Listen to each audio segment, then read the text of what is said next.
আসসালামু আলাইকুম, study tube চ্যানেলের পক্ষ থেকে আপনাকে স্বাগতম। শিক্ষার্থী বন্ধুরা, আর্মি আইবি এর এমবিএ কোর্সের ভর্তি তথ্য নিয়ে আজকের ভিডিও। তো আর্মি আইবিএ ইনস্টিটিউটের সবকিছু বিস্তারিত দেখবেন ভিডিওতে। যেমন আইবিএ কি, আইবিএ তে কারা পড়তে পারে, এমবিএ এর যোগ্যতা কি, এমবিএ তে কয় ধরনের এমবিএ আছে, আরও সকল প্রশ্নের সমাধান নিয়ে আজকের ভিডিও। তো চলেন শুরু করা যাক। তো প্রথম নম্বর যে প্রশ্নটি, আইবিএটা কি, এটা তো আমাদের জানতে হবে। তো লেখা আছে ইনস্টিটিউট অফ বিজনেস অ্যাডমিনিস্ট্রেশন, এটা কিন্তু তার আইবিএ এর কিন্তু পূর্ণরূপ। তো লেখা আছে এটি ঢাকা বিশ্ববিদ্যালয়ের অধীনে একটি স্বতন্ত্র প্রতিষ্ঠান, যেখানে বিবিএ ও এমবিএ, এক্সিকিউটিভ এমবিএ, ডিবিএ কিন্তু পড়ানো হয় এই প্রতিষ্ঠানে। তো কি কি পড়ানো হয় লেখা আছে এখানে, স্বতন্ত্র একটি প্রতিষ্ঠান যেখানে বিবিএ, এমবিএ, এক্সিকিউটিভ এমবিএ এবং ডিবিএ কিন্তু পড়ানো হয়। এবার এই প্রশ্নটি তো লেখা আছে যে কোনো গ্রুপ থেকে science, arts, commerce, HSC pass করার পরে বিবিএতে এবং যে কোনো গ্রুপ থেকে science, arts, commerce, honours, BBA, BSc pass course করে কিন্তু এমবিএতে কিন্তু ভর্তি পরীক্ষা দেওয়া যায়। তো এখানে কিন্তু আপনারা অবশ্যই কিন্তু এটা বুঝতে পেরেছেন।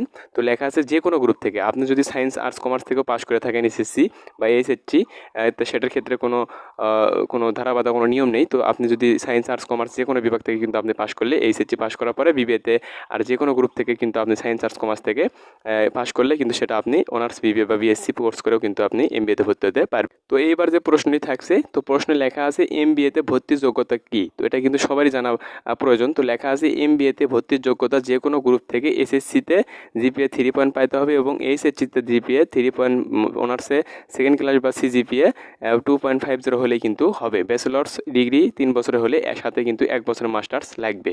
যদি আপনি ডিগ্রি করে থাকেন 3 বছরের কোর্স, তাহলে কিন্তু আপনার 1 বছরে কিন্তু মাস্টার্স কোর্স করলে কিন্তু আপনি এমবিএতে ভর্তির যোগ্যতা রাখবে। গুরুত্বপূর্ণ আমরা বিষয়ে চলে আসলাম এবার। তো লেখা আছে প্রশ্ন লেখা আছে যে আইবি এর এমবিএতে কয় ধরনের এমবিএ আছে। তো এটা কিন্তু খুবই গুরুত্বপূর্ণ বিষয়, অর্থাৎ 2 ধরনের কিন্তু এমবিএ আছে। একটা রেগুলার এমবিএ, 2 নম্বর লেখা আছে এক্সিকিউটিভ এমবিএ। তো এটা আবার রেগুলার এমবিএ আবার 2 ধরনের হয়ে থাকে। একটা পার্ট টাইম, মানে এটার ক্লাস হয় সন্ধ্যায়, এবং ফুল টাইম ক্লাস হয় এটার দিনের বেলায়। তো এটা কিন্তু খুব গুরুত্বপূর্ণ বিষয়, আশা করি বুঝতে পেরেছেন আপনারা।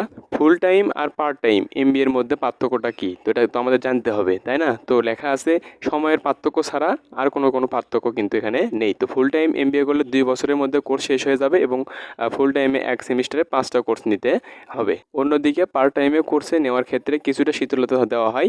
1 সেমিস্টারে 3টা কোর্স নিতেই হবে।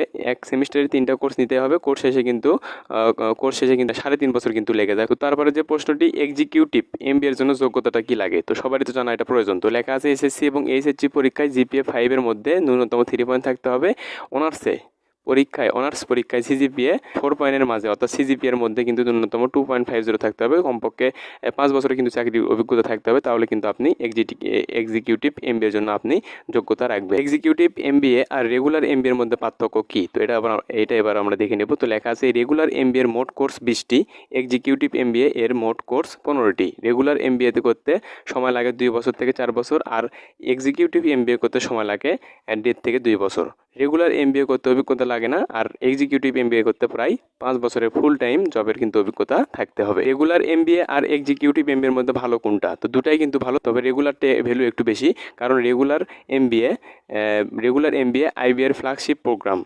আইবিএস শুরু হয়েছিল রেগুলার এমবিএ দিয়ে, আর রেগুলার এমবিএ এর অ্যাডমিশন কিন্তু টেস্টের কম্পিটিশন অনেক বেশি। রেগুলার এমবিএ বা বিবিএ এর ভর্তি প্রক্রিয়াটা কেমন হয়ে থাকে, প্রথমে কিন্তু এমসিকিউ আপনাদের পরীক্ষা হবে, তারপর রিটেন পরীক্ষা, তারপর ভাইভা পরীক্ষা হয়ে আপনাকে নির্বাচিত করা হবে। তো এখানে কিন্তু 3টা ধাপে ভর্তি পরীক্ষা সম্পন্ন হয়ে থাকে। প্রথমটা হচ্ছে এমসিকিউ, রিটেন, তারপরে কিন্তু ভাইভা। সর্বশেষ প্রশ্নে কিন্তু এটা উত্তর। তো লেখা আছে এক্সিকিউটিভ এমবিএ এর ভর্তি প্রক্রিয়া কেমন হয়ে থাকে।